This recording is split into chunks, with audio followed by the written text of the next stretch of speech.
And so you're, let's say, doing the upward-facing dog.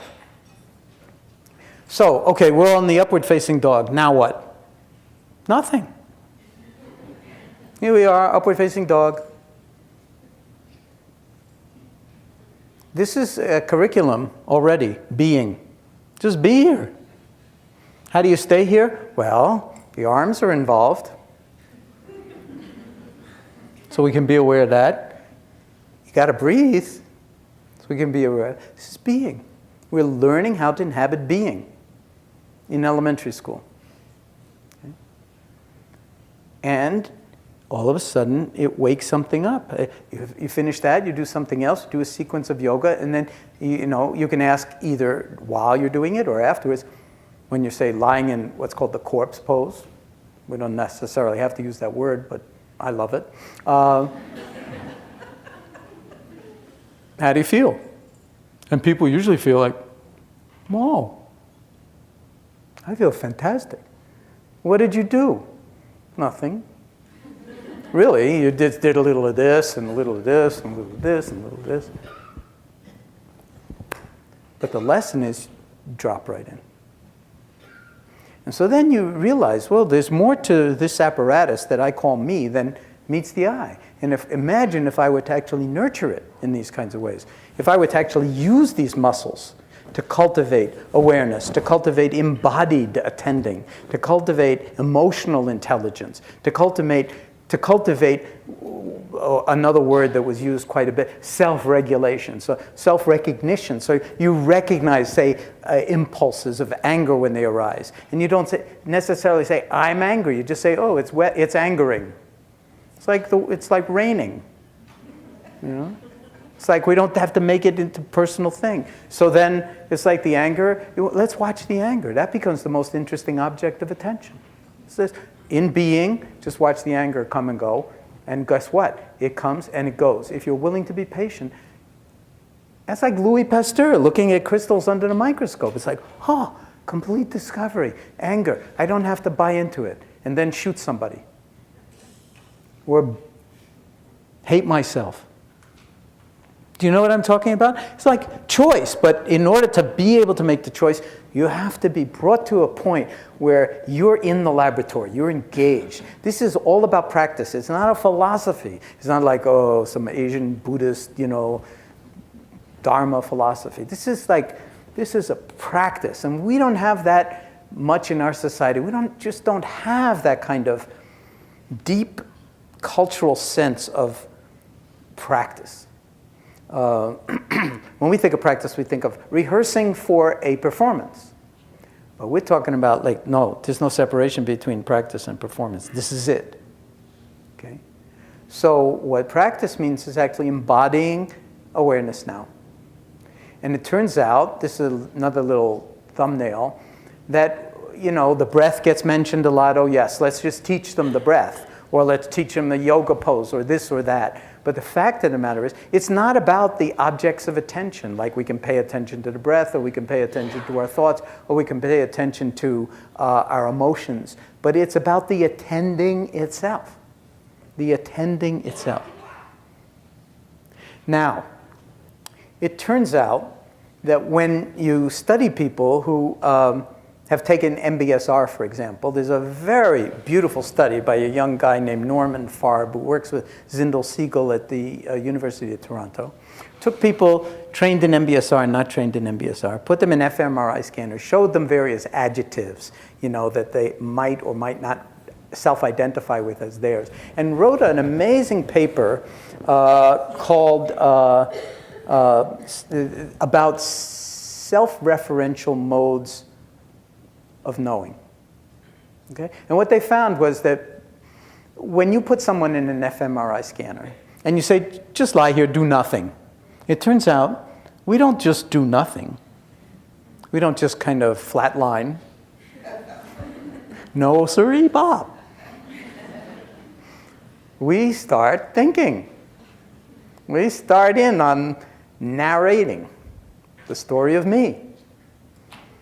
And it could be as simple as like it's kind of squeezed in this tube, you know, to daydreaming, to fantasizing, to this and that, to problem solving, to like the mind just guys gallops off, you know, and it's always got something on its mind.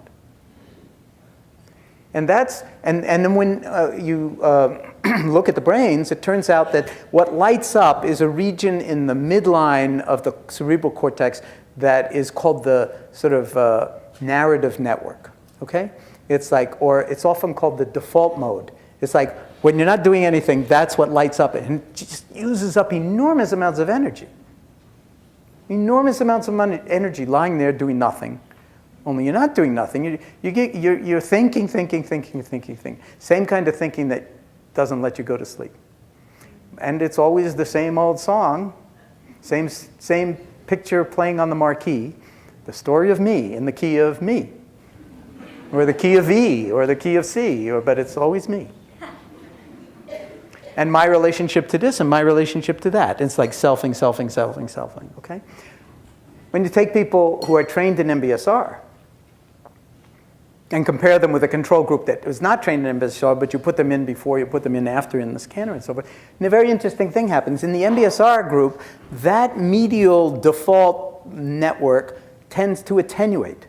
And another network comes on, which is a kind of lateral network that involves the insula and various other specialized regions of the cerebral cortex. And it seems to be about, when you ask people, and they get this through the adjectives that they have subscribed to, like no story.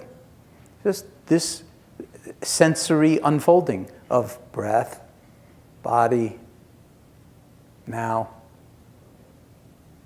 Just being here. And it's okay, just the way we did at the beginning, you know, just here.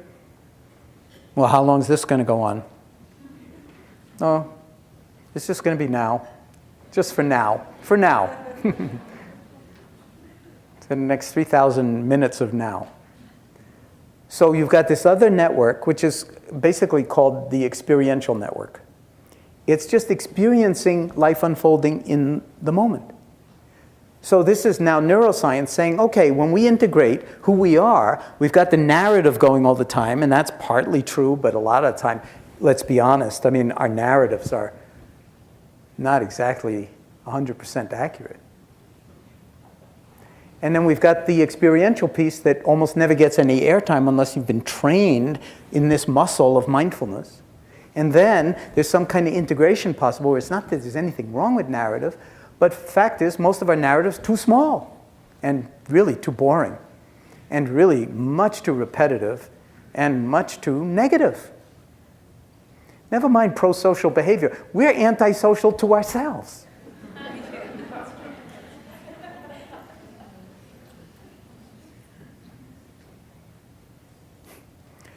So if that's the diagnosis, and the Buddha diagnosed it as dukkha, suffering, ignorance, dis-ease, and unsatisfactoriness, because you know that if you got something, it's not going to last, and if you have something you don't want, it's going to last forever. So you're cooked. Your goose is cooked either way.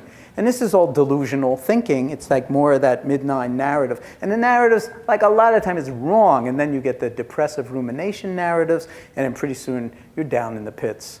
And you can blame everybody, including your history, including trauma. But the fact of the matter is, you're not bringing online all these other capacities that are sitting inside your skull that could be brought online. How? Repetition. Not mindless, but mindful repetition. Breath comes in. Breath goes out.